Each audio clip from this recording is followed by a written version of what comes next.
입교와 세례를 받아서 보다 성숙한 신앙의 사람으로 한 걸음 더 진보하게 된 우리 형제 자매님들 축복합니다.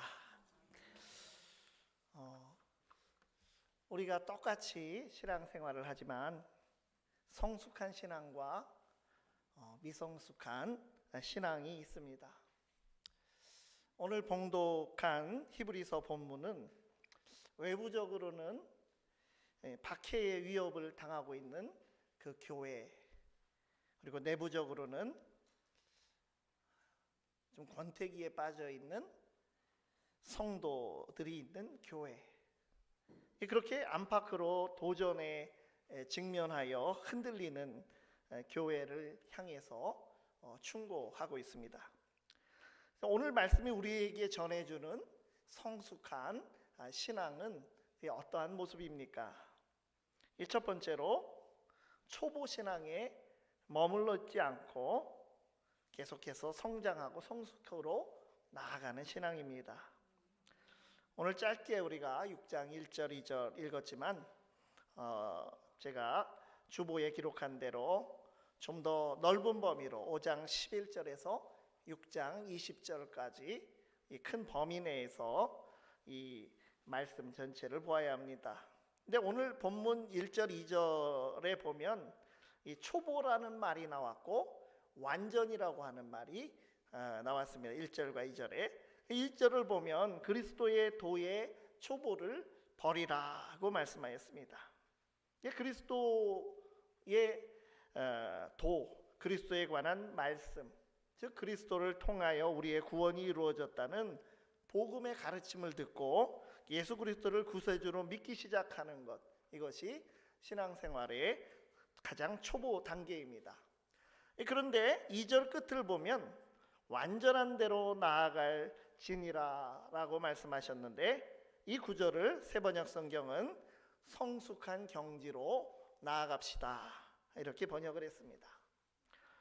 초보 신앙에 머물러 있는 것이 성숙한 신앙으로 나아가지 못하는 그런 이유가 된다는 것입니다.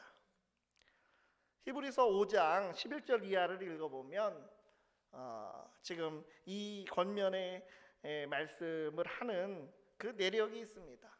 그러니까 어린아이 수준의 신앙에 머물지 말고 장성한 자, 다 성장한 어른 수준의 신앙을 가지라고 말을 합니다. 이게 사람이 이제 태어나서 몸이 커지고 또 이가 다 나서 단단한 음식을 먹어야 하는데 아직 젖을 못 대고 있다. 그렇다면 그것은 뭔가 불균형한 성장을 겪고 있는 것입니다. 신앙의 연륜으로 보면 선생이 되어서 다른 사람들을 또 신앙으로 세워주는 경지까지는 가 있어야 할 것 같은데 그 신앙이 아직도 자기 하나 건사하고 자기의 요구사항에 따라서 신앙생활하는 그 젖먹이 신앙에 머물러 있을 수 있다고 하는 것입니다. 오늘 본문을 보면 초보 신앙에 속하는 요소들을 6요소로 언급을 했습니다. 제가 읽으면서 두 가지씩 짝을 지어서 읽은 것을 느끼셨는지 모르겠습니다. 1절 2절을 다시 읽어보면 그러므로 우리가 그리스도의 도의 초보를 버리고 죽은 행실을 회개함과 하나님께 대한 신앙과 세례들과 안수와 죽은 자의 부활과 영원한 심판에 관한 교훈의 터를 다시 닦지 말고 완전한 대로 나아갈 진이라. 신앙의 초보에 속하는 6가지를 2가지씩 이해하면 됩니다. 먼저 죽은 행실을 회개함과 하나님께 대한 신앙, 그러니까 죄로부터 돌이켜 회개하고 하나님을 향한 신앙을 가지게 되는 이 초보 단계입니다. 우리가 회개를 하게 되고 또 믿음을 갖게 되는 것이 이 마음속에서 일어나는 신앙의 가장 초보 첫 단계입니다. 또한 세례들과 안수와 그렇게 이렇게 회개와 또 믿음 생활을 하게 되면 내면적으로는 그런 변화가 우리에게 있지만 외적으로는 오늘 우리가 세례를 받고 이렇게 입교까지 하는 것처럼 이런 세례라는 외적으로 눈에 보이는 거룩한 예식을 통해서 교회의 일원이 되고 성찬 예식에 참여하고 이런 과정을 겪게 됩니다. 그리고 우리가 단순히 예수님을 믿고 회심하는 것에 그치지 않고 우리가 하나님께서 원하시는 일꾼으로 또 사명자로 부르심을 받는 소명의 사건이 그 회심과 함께 우리에게는 또 이루어지는 것입니다. 그래서 안수라고 하는 것, 그런 의식을 통해서 직분자를 세우기도 하고 또 사명자로 세워지는 것입니다. 그러니까 마음속 변화는 회개와 믿음이지만 외부적인 변화는 또 공적으로 우리가 그것을 확인하는 절차는 세례교인이 되고 또 봉사의 직분을 받아서 봉사를 하는 것입니다. 그리고 죽은 자의 부활과 영원한 심판, 이제는 앞으로 아직 이루어지지 않은 것, 미래를 향한 소망을 붙들고 부활 신앙과 종말 신앙으로 살아가게 되는 것입니다. 그런데 그러한 지금 말했던 이건 아주 우리 신앙의 초보적인 가르침이고 또 우리에게 일어난 것이고 우리가 거기에 근거해서 우리가 신앙생활을 하는 것인데, 그러한 초보적인 교훈의 터만 계속 반복해서 닦지 말라고 하는 것입니다. 이제는 그런 초보적인 신앙에 머물러 있지 않고 더 성숙해져야 합니다. 성숙해지지 못하는 신앙의 특징은 무엇입니까? 오늘 이제 말씀을 더 분석해 보면 앞에 어떤 말이 나오냐면 듣는 귀가 둔하다는 그런 표현이 나옵니다. 영적 불감증에 걸린 것입니다. 하나님의 말씀을 듣는 것에 둔하고, 그러니까 하나님의 말씀에 듣는 것이 둔하니까 제대로 또 순종하지 못하는 그런 미성숙한 신앙이 된다는 것입니다. 하나님의 뜻 중심보다 자기 요구 중심의 그러한 신앙이 초보적인 신앙이라고 할 수가 있습니다. 예수를 믿어서 본인 혼자 복받고 만사형통한 삶을 바라는 그런 신앙 수준에서 이제는 더 성숙하게 나아가지 못한다면 어린아이 같은 신앙에 머물러 있는 것입니다. 마치 아기가 울면서 젖달라고 해서 젖을 주면 받아먹고 잠드는 것과 같은 그런 자기중심적인 신앙에 머물러 있지 말아야 합니다. 이기적이고 자기중심적인 그런 신앙이 아니라 죄인을 위하여 자신을 십자가에서 희생하신 주님의 사랑, 원수까지도 사랑하시는 위대한 복음을 따르는 성숙한 신앙으로 우리가 성장하고 성숙해 나갈 수 있기를 바랍니다. 두 번째로 하나님께 대한 신실함을 끝까지 잘 지키는 신앙이 성숙하다고 오늘 이 말씀은 우리에게 가르쳐주고 있습니다. 그러니까 타락하지 말라 하는 그런 경고의 말씀이 오늘 이 6장 안에 나옵니다. 실족하지 말고 신앙생활에서 다시 후퇴하고 탈선하지 말라고 하는 말입니다. 오늘 본문 뒤에 이어지는 히브리서 6장 4절 이하의 말씀을 보면 믿음을 가진 자가 도로 타락하게 되면 다시 회개해서 새롭게 될 수 없다, 이런 엄한 경고가 나옵니다. 이게 상당히 이러한 말씀은 그러면 첫 번째만 회개하고 두 번째 어떻게 잘못됐다가 두 번째 회개하면 이제는 안 받아주는 것인가? 이렇게 생각이 들 정도의 아주 강한 경고의 말씀이 6장 4절 이하에 나온다는 것입니다. 물론 그렇지 않죠. 하나님의 구원의 약속이라고 하는 것, 우리에게 한번 하신 것은 아주 견고하고 확실해서 그것은 반드시 우리에게 이루어지는 것입니다. 그렇지만 히브리서 기자는 일부러 강하고 엄격하게 경고하고 있습니다. 다시는 회개를 안 받아주실 테니까 타락하지 말고 신앙을 끝까지 지키라, 이런 정도로 지금 오늘 6장 4절에는 말하고 있습니다. 그런데 그 말씀을 읽고 또 밑으로 내려가 보면 6장 9절을 보면 부드러운 말로 다시 타이르고 있습니다.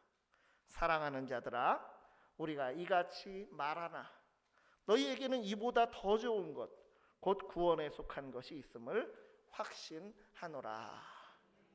그러니까 앞에서는 타락하면 다시 회개해도 구원 못 받는다고 강하게 말했지만 사실은 그렇지 않고 말은 그렇게 했어도 사실은 구원받은 백성에 속했다고 하는 것을 확신한다는 말입니다.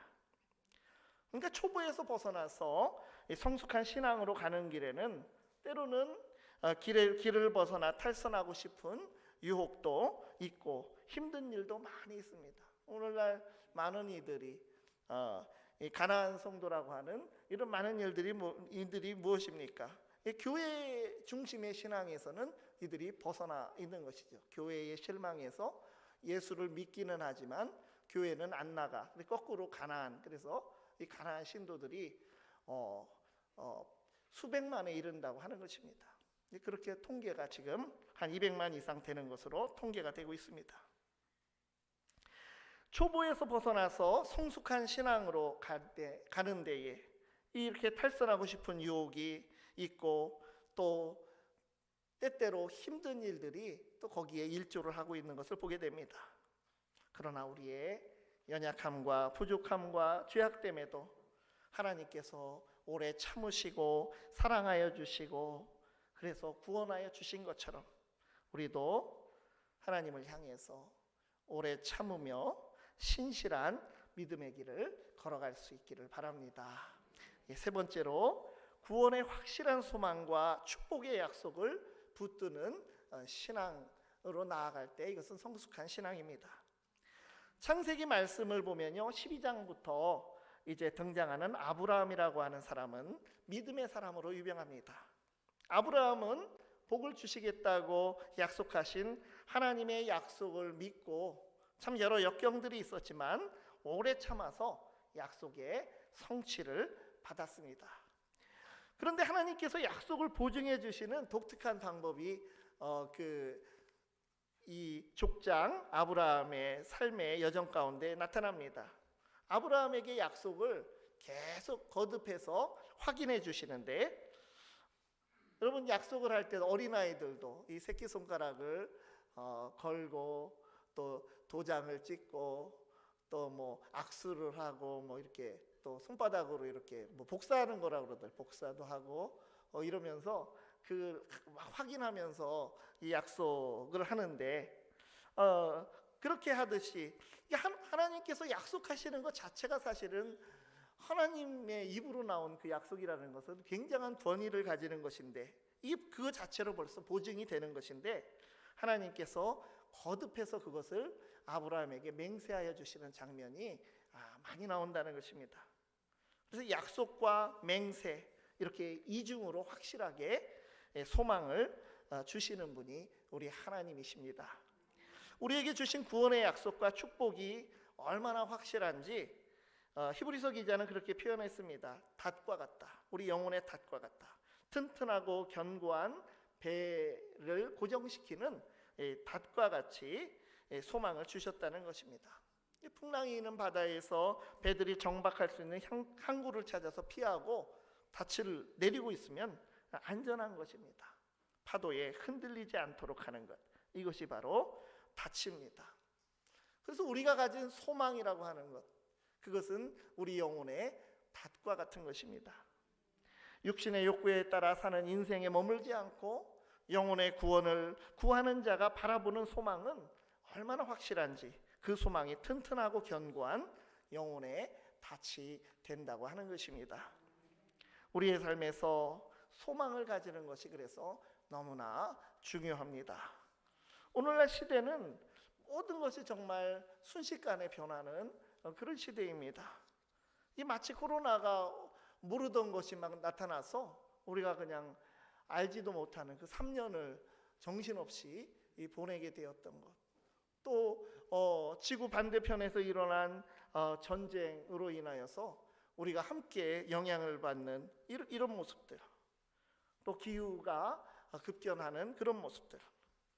예기치 않게 내 삶의 상황이 변화할 때 우리는 마치 풍랑이 있는 바다 위에 흔들리는 배와 같은 처지에 놓입니다.